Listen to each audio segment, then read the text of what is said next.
This is NHTV2, North Haven Government Television, a service of North Haven Community Television. The following program is brought to you through the support of the Town of North Haven. Good evening. Chairman Oswald is unable to attend in person. I'll just convene the meeting on February 22nd of 2022. Start with the Pledge of Allegiance, but he is on a Zoom meeting, so he can be heard but not seen at this time.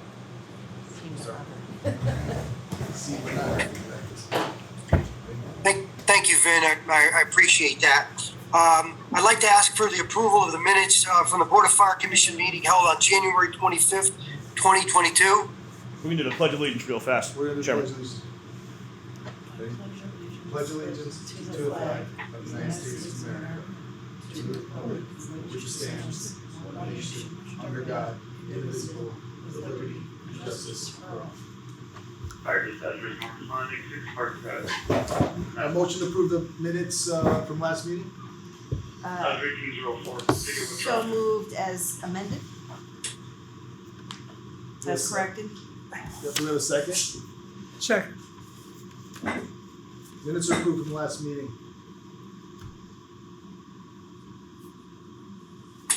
Chairman, you go ahead. I'm sorry, Vin. You asked for a motion and a second. Yes, All in favor? And it's moved. He said all in favor? Aye. All right. Approved. Thank you. The Chief's report. Thank you, Chairman. I'll start with alarms, as I normally do. I do have a longer Chief's report this month. We're going to go over a few things that I haven't typically gone over in the past. But regarding alarms, 2021 at this time, we were at 592 alarms. As we sit here today, 2022, we're at 782 alarms, a difference of nearly 700 alarms. Our last Board of Fire Commission meeting occurred on January 25th. So the below numbers are going to reflect a time period of January 25th through yesterday.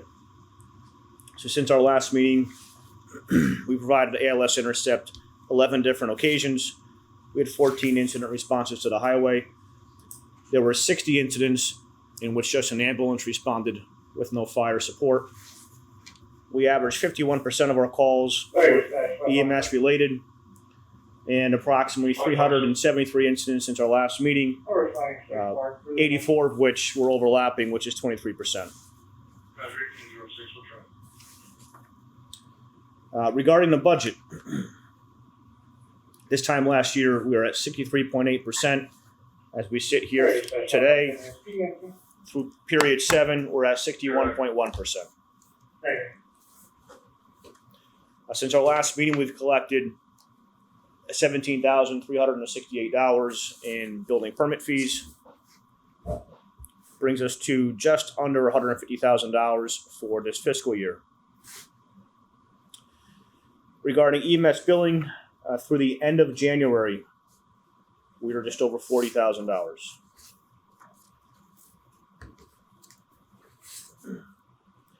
Regarding the Fire Marshal's office, you were all provided a copy of the Fire Marshal Activity Report, which covers the month of January. Within that report, I'll just point out a few things. There were a total of 39 inspections in January. 4 code violations remained outstanding. 6 were corrected. There were 43 different plan reviews and permits. This is something new that I'm starting to try to capture now with the admin staff, which is record request and public inquiries. So that's something that we haven't captured before, and it's kind of new on the report. But I'm trying to build some value to the fact that nearly every single day we have people that are calling looking for either FOI records, they're looking for tank permit, tank pull records. They're trying to do an assessment on a property to figure out if there's any outstanding code violations. So that number is going to be relatively current. It's going to be slightly more than that every month. I'm not adding in the inquiries that I take care of, but I can certainly do so when we go to calculate that at the end of the year. Ongoing investigations There is a fire investigation that occurred at a residential building fire we had. Took some period of time. We continue to work with the insurance company. We continue to stay involved in fire drills at all North Haven public schools and private schools. Again, that's an initiative that's new as of this academic year, in which there is a fire representative present for every single fire drill and lockdown drill at all of the schools, public and private.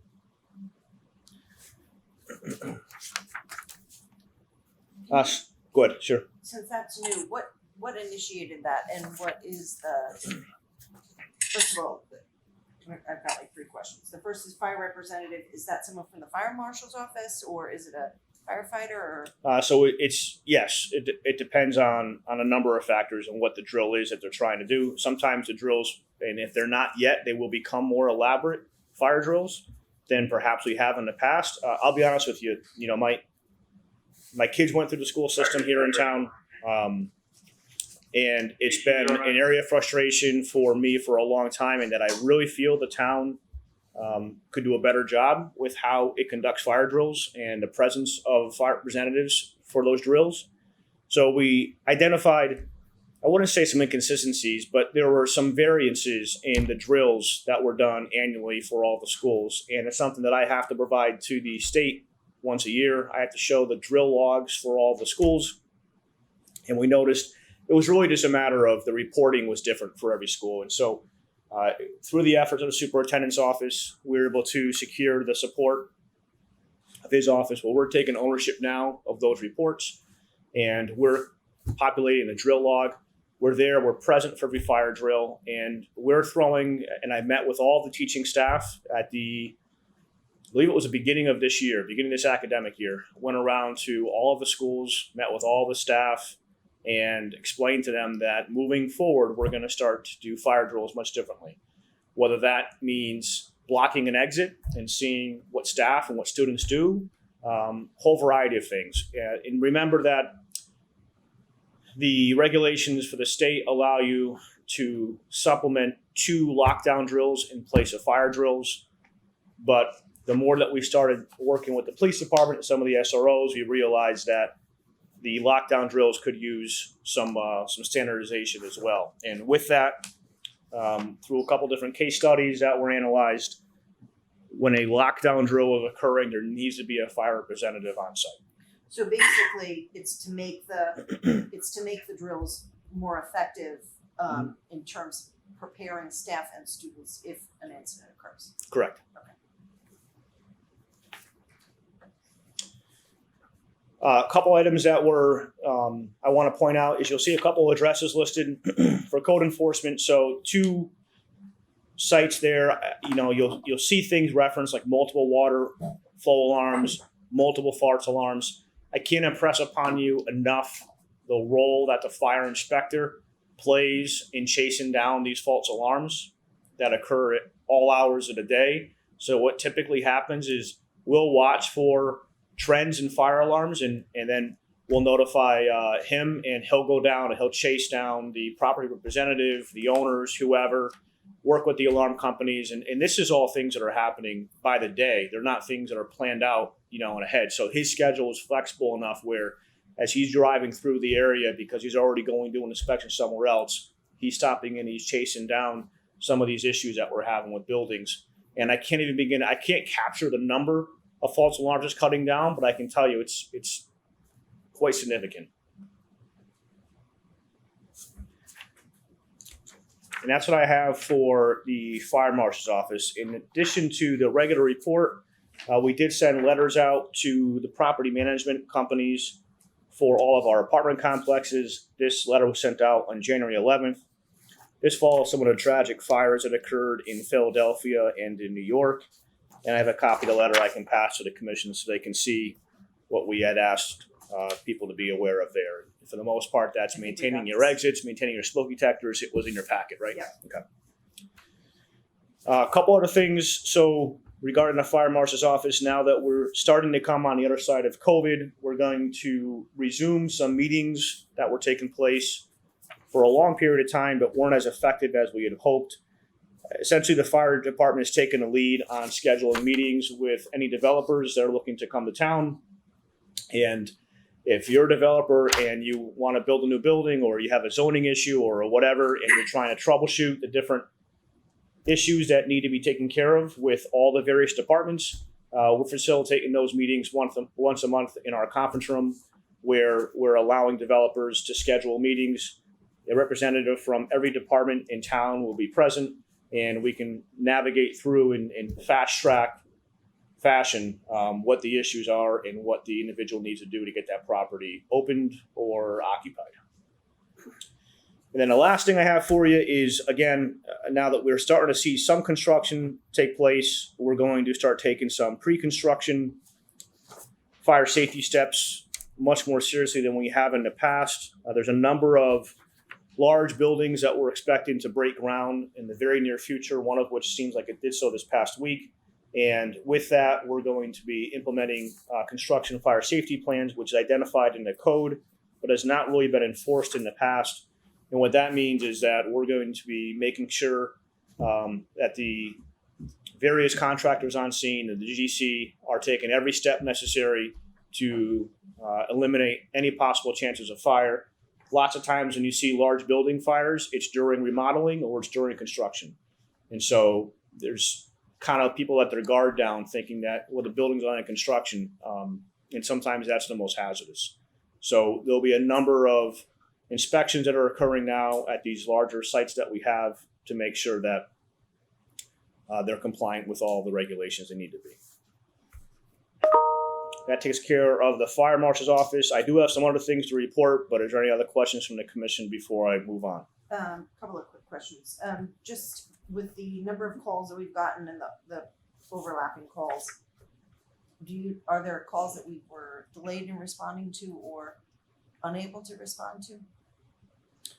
There's going to be calls that we're unable to respond to. Again, I'm going to be able to start running that number with some more consistency in May. Okay.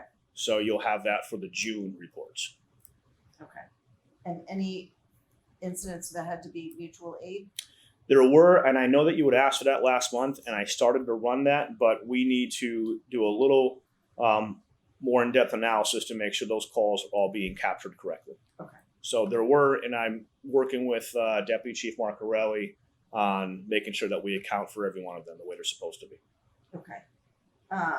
And then you brought up the budget, and I went to the Board of Finance meeting, and I'm not sure you're gonna have the answers to all of these questions, but so there were questions around the contractual replacement staffing and the percentage that we're at this point in the budget. What you said we're at period 7?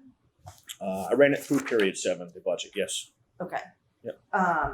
And so it's at 75% of the replacement staffing. So do we have people that are either out on long-term disability, or do you know what's driving that number? Yep, we have some members that have long-term absences for various reasons. I can cover that further in executive session. And then we have, we did get some impact from COVID again over the last few months, last 4 to 6 weeks to be more specific.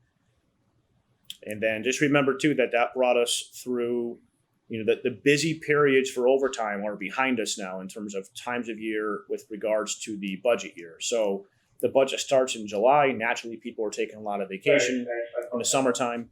So you see a high degree of that line being used up July, August, September. And then you start seeing it being used again quite significantly during November or December. And now we're at the time of year where from now until the end of the year, you won't see large spikes in that. But we do have some long-term absences we're carrying over. Do you know how many? For various reasons, it depends. Okay. Okay. So and the same thing with the holidays was around 71. So that's because that's behind us. Yeah, because all the holiday, most of the holidays are paid out now in this fiscal year. Okay.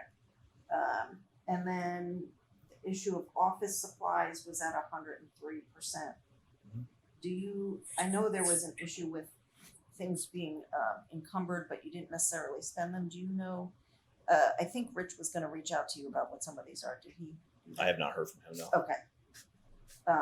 So I'll just tell you which categories they were asking about, and then when you get a chance, I think that's just something that for the next Board of Finance meeting, if I go, I can report back on because I think what happens is they say they're gonna check with you and then they don't check with you and then they keep asking the same question. Yeah, I have not So heard anything from them. let me just tell you what the categories, so office supplies was one. Okay. Water was another. Mhm. Just double check this one.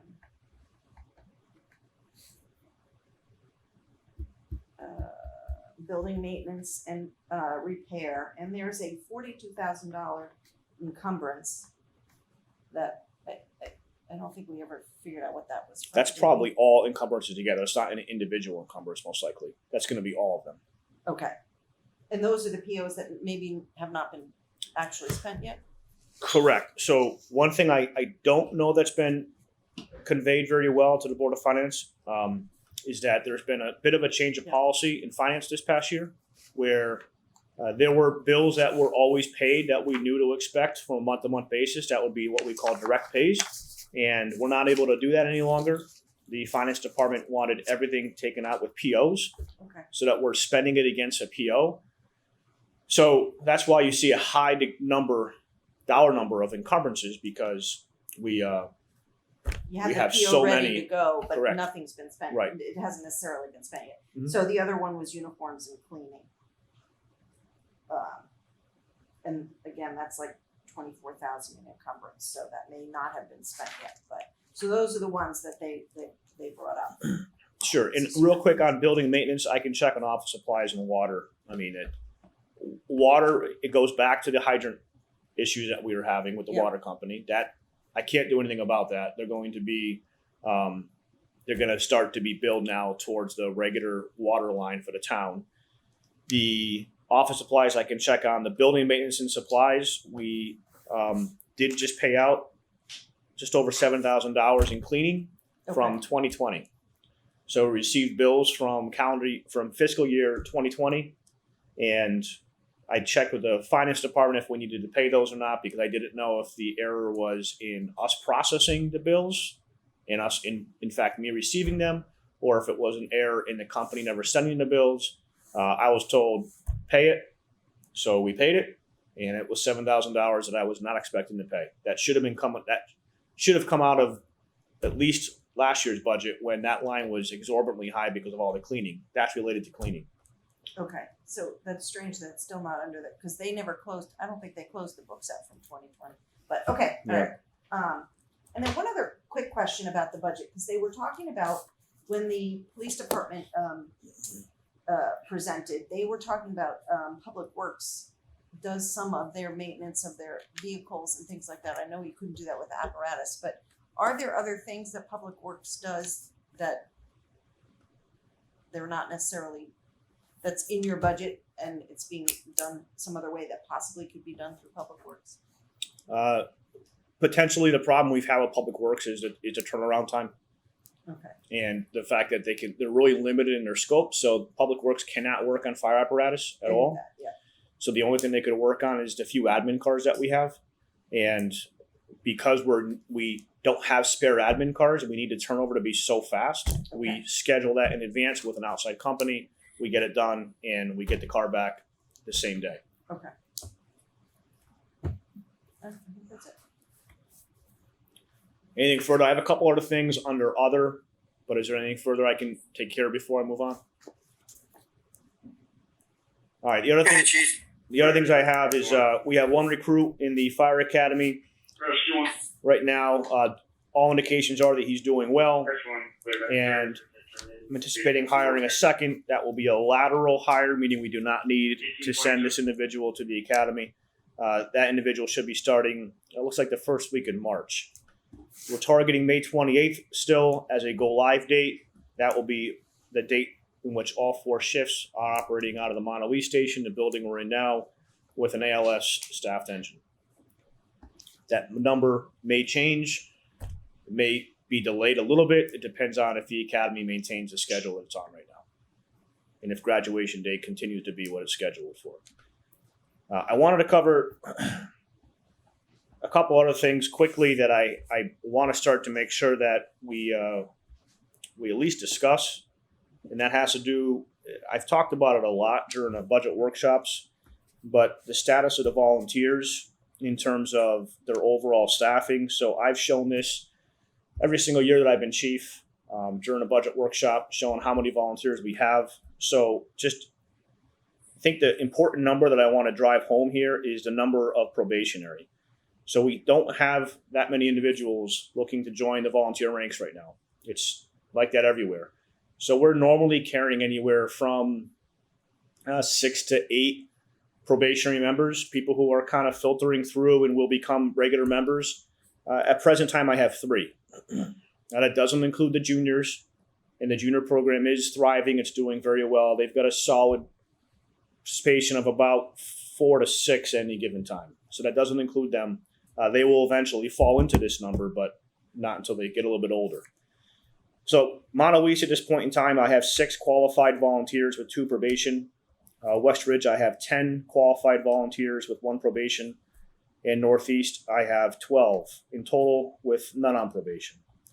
So it's that number on probation that I've been watching it now for a while, all throughout COVID.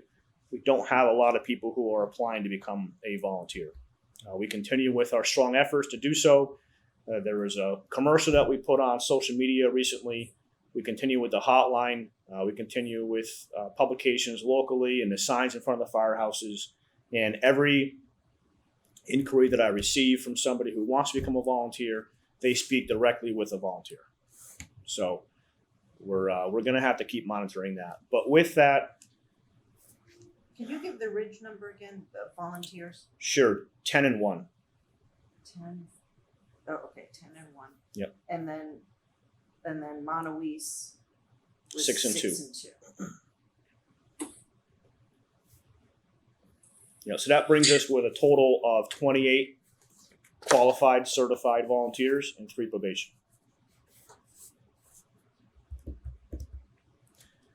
So with that, I just want to make sure that the commission is aware of this, and I don't know that this is a number we need necessarily talk about every month, because I don't expect it to change very often, just like this number I'm giving you now. It's not suddenly going to change a lot between now and the next time we meet. I can periodically bring it up and kind of let you know where we're at, but I do want to start shedding some light on it. The other thing that I need to start to make sure the commission is aware of is the number of responses and response times. So obviously with the smaller number of volunteers in the stations, you with that have a smaller number of people who are responding and able to get to the station in an expeditious fashion. So let's take Monteluise, for example. I'm going to use 1 engine from each of these stations, what we refer to as the structural engine. So what I mean by structural engine is the 1 engine that is dispatched out of that station. Even though the station may have 2 apparatus, the 1 engine that we need to be able to respond in a timely fashion, because it's what's sent to any building fires. So in this case, I'll pull for engine 8 here at Monteluise. During the month of January, there were 23 incidents they were dispatched to, 7 in which they were unable to assemble a response. Their average en route time was 8 minutes and 20 seconds. So that's from the time that they are alerted to the call to the time that they go en route with the apparatus. So that means that there were enough firefighters here to go en route. Their average on scene time was 5 minutes and 38 seconds, which gives a total time of just about 14 minutes to arrive on scene from the time of dispatch. West Ridge, there were 26 incidents, 8 in which they were unable to assemble a response. Their average en route time was 14 minutes and 52 seconds. Their average on scene time was 3 minutes and 26 seconds. This is the important one if you don't want to keep writing all this down. Their approximate on scene time was 18 and a half minutes from the time of dispatch. And with Northeast, 21 calls, 7 of which they could not assemble a response. Average en route time of 19 minutes and 29 seconds. Average on scene time of 1 minute and 46 seconds, which brought their arrival time to 21 and a half minutes. Can you kind of go through that. So their response time, meaning how long it took them from the time they got to the call came in till they actually got to the scene. Correct. Is that okay? And then the on scene time, That's that's how long they actually were. That's a at the travel scene? distance. Think about that. No, let's think about that as travel distance. So the time it takes to travel from the station to the scene. So that's why those numbers are relatively small. 1 minute, 3 minutes, 5 minutes, because when they do assemble a response and begin to go en route, they're on scene within 1.5 to 5.5 minutes, because for the most part, they're being dispatched to incidents that are close to their station. So the 19 minutes response time is the response it took for the call to come in, for people to, for the fire, the volunteers to get to the station Correct. and to get the engine out, and then the time, the number that you're giving for the scene is getting from the firehouse to the scene. Correct. Okay. So, Chief, just a question.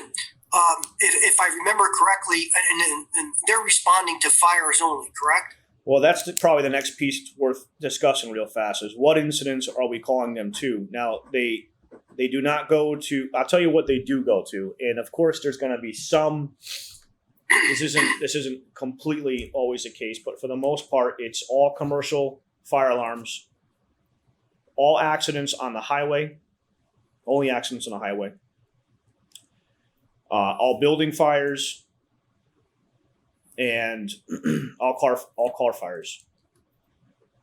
So Chief, can you put it in perspective? So we're talking 19 minutes, so in the last 5 years, is that an increase or? It's a huge increase, yeah. And what was it, let's say 5 years ago when you had more people? What was it? So I can run and see what it was 5 years ago. I'm grabbing the month of January only, but that number is going to have increased simply because the number of volunteers in the company is less. And so the number of people that are able to get to the company to get the engine out is less.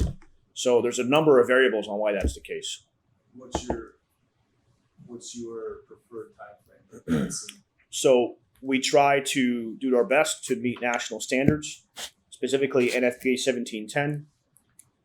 The arrival time should be 5 minutes 90% of the time. We have arrival times of 14, 18 and a half, and 21 and a half. Now that's just for the first arriving engine or the first arriving apparatus with 4 people.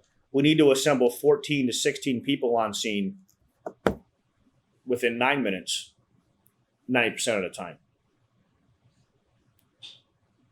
So I bring this number up, and the reason that I do so is because I want to be able to show the value of having that other engine here at Monte East responding, because one thing that I didn't just say intentionally was, in addition to those calls I identified that the volunteers respond to, they also respond anytime that a career engine cannot respond. So when there's not engine 1, engine 9, tower 1, or rescue 1 available to respond to a fire, not to medicals, but to fires, we're relying on that response solely. So if they're involved in mutual aid or in another town, that would be an example of when that would happen. Or if they're involved in other incidents in town, Yeah. there's no one. Right. So we've talked about those multiple incidents occurring at any given time now. We've been talking about that for years. Yeah. So if, we know that on the highway, I have to have at least 2 apparatus there, the blocking engine, the apparatus. So one incident on the highway, I can tie up 2 of the 4 right away. And then really only another 1 or 2 incidents can be going on, and we don't have the response of any career staff. And that's what we're relying on solely. So just something that I want to make sure is known. It's not something that, again, I think I need to talk about often, because these aren't going to change a lot. Well, Chief, I think it's a huge situation, for public safety. As you just indicated, if we have 2 apparatus on the highway and 2 apparatus in service, and we receive 2 calls, then we have no other apparatus or equipment to respond. So we're relying on the volunteers first. And I think you indicated that we had 74 calls where we were unable to respond.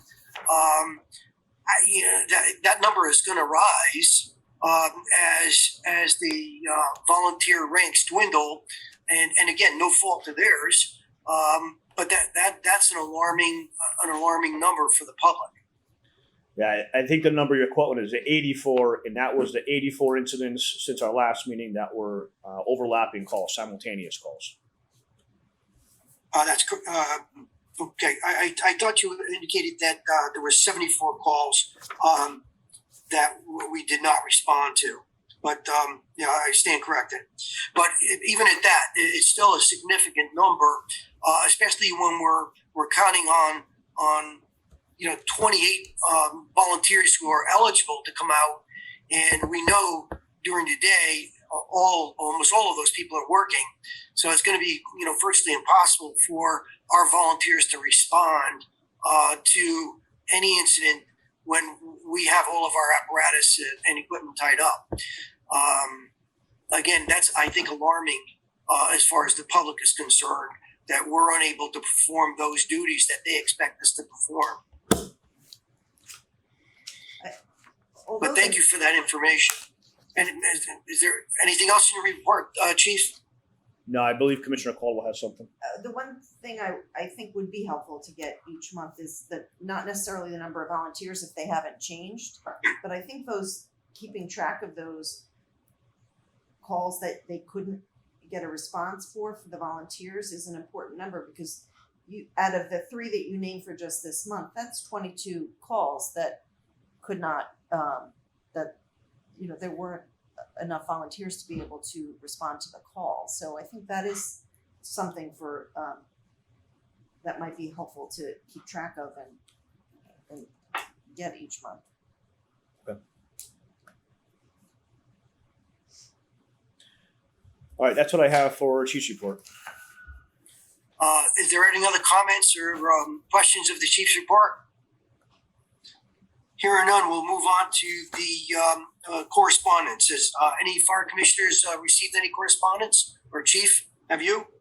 I have several correspondence. I can just give you a brief synopsis of what they are. We received a written correspondence from a resident on February 10th thanking us for the delivery of COVID masks. So one thing that I want to draw attention to is that as you all are aware, at least the commissioners, that I oversee the emergency management here in town. And so through the efforts of the first selectman, we were able to purchase test kits for the community and worked on how to distribute those. And we tried to make sure that we weren't going to do a drive-through distribution that we had done back in, I believe it was early December or late November, just because of the complications associated with that. And so we wrestled back and forth with how to get those out to the community, and we ended up I ended up deciding to incorporate a number of town buildings for the month of February, so that remains ongoing.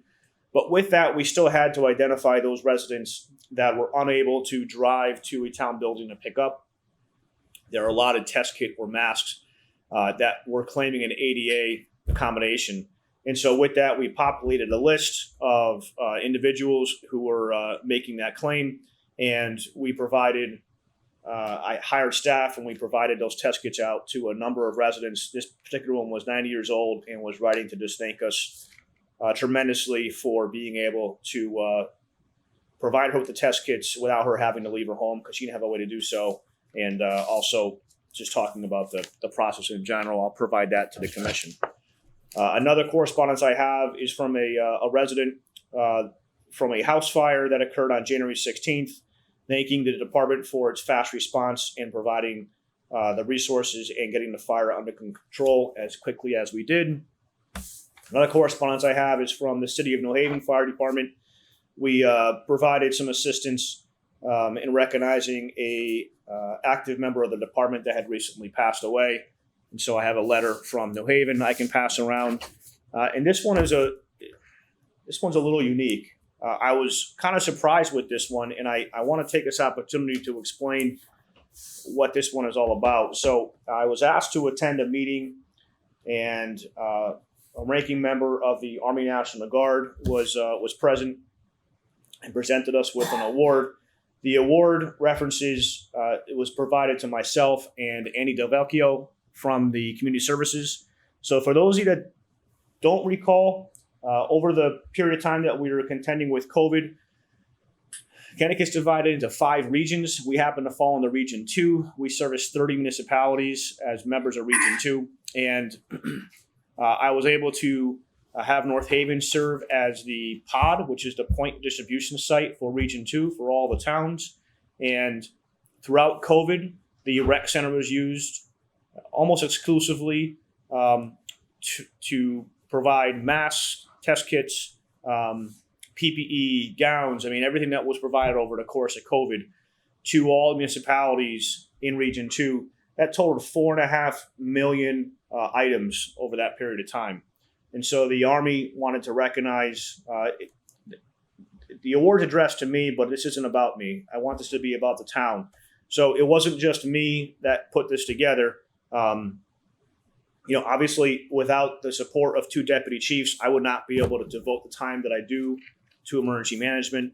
But this is an example of our close relationship with the Connecticut DEMIS, Department of Emergency Management and Homeland Security, as well as with the governor's office. The CERT team has a lot to do with this. The fire police, which was still available to us when they started, had a lot to do with this, as well as our local police department for traffic at various times, DPW for providing various equipment to get pallets off of the vehicles. And then obviously I couldn't say enough about my staff, particularly Yvonne and Nancy from the front of the station here, who have done above and beyond to make sure that all these residents were provided for over this period of time. And so the award is more about the town, and I wanted the commission to at least be aware of it. The Army made a pretty big deal about it, so I wanted to make sure the commission was aware of it. And that's all I have for correspondence. Has any other commissioner received any communications? Chief, I certainly would like to congratulate you and all of the persons that were involved in that endeavor. I know Commissioner Gallo orchestrated and coordinated that on behalf of the Air National Guard, and he was on scene.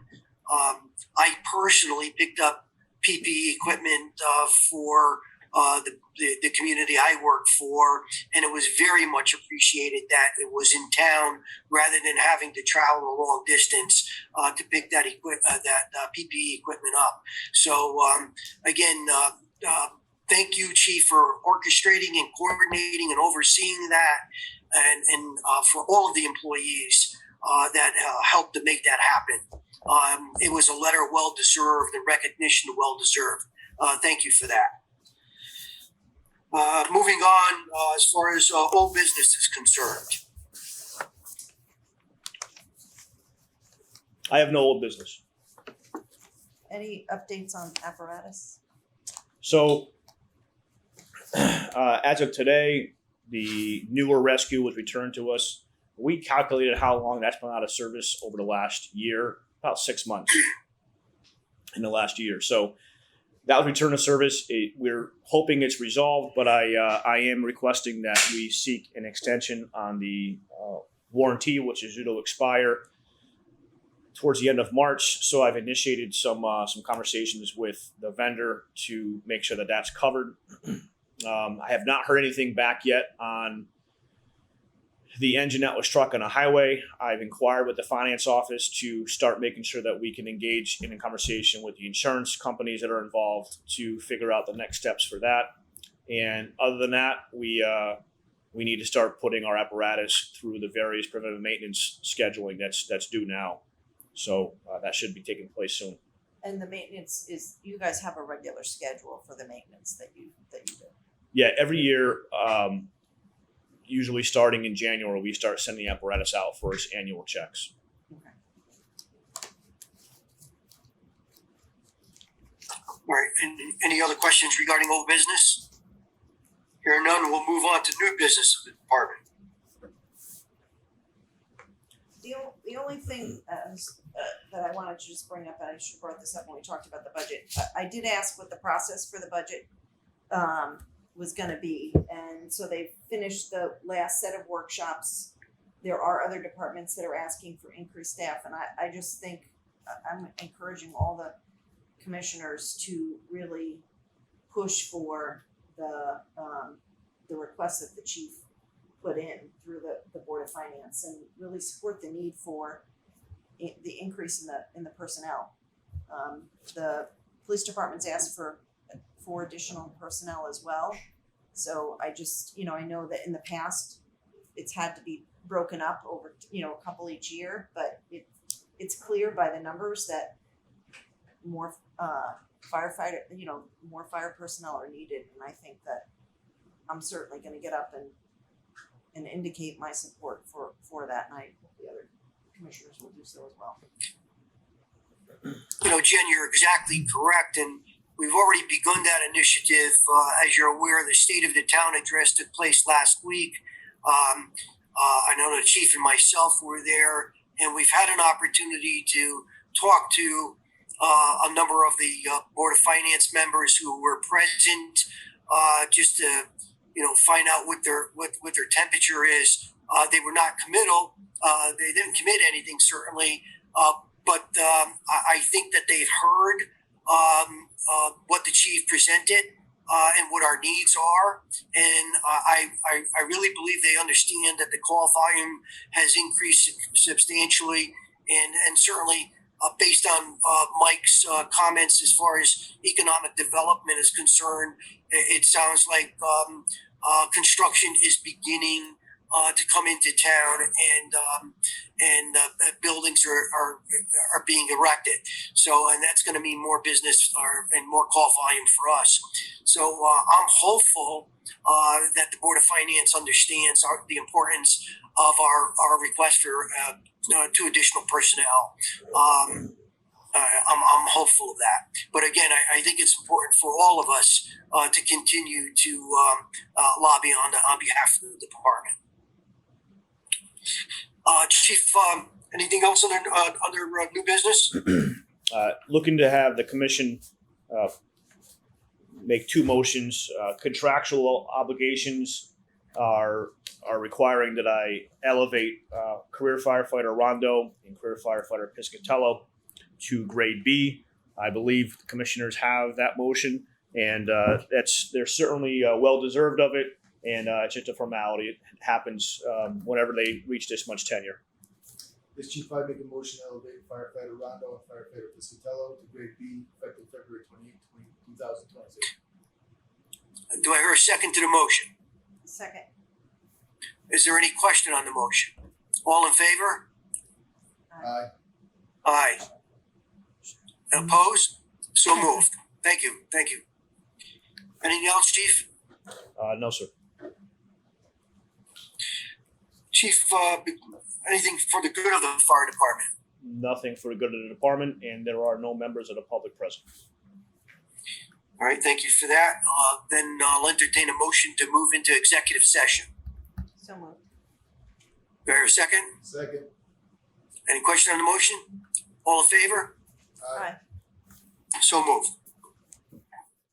Good. I'd like to reconvene the February 22nd, 2022 North Haven Fire Commission meeting. Commissioner Gallo has a motion to make.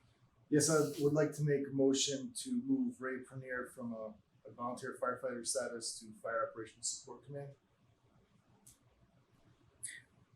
Do I hear a second to the motion? Second. Or Joe. I'm sorry, was that a second? There's a Yeah. second, yep. All right. Any question on the motion? All in favor? Aye.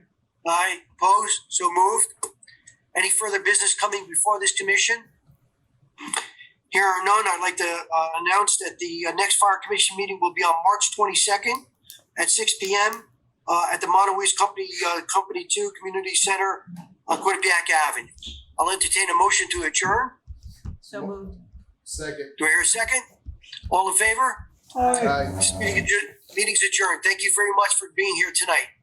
Thank you. The preceding program is brought to you in part through a grant from the town of North Haven.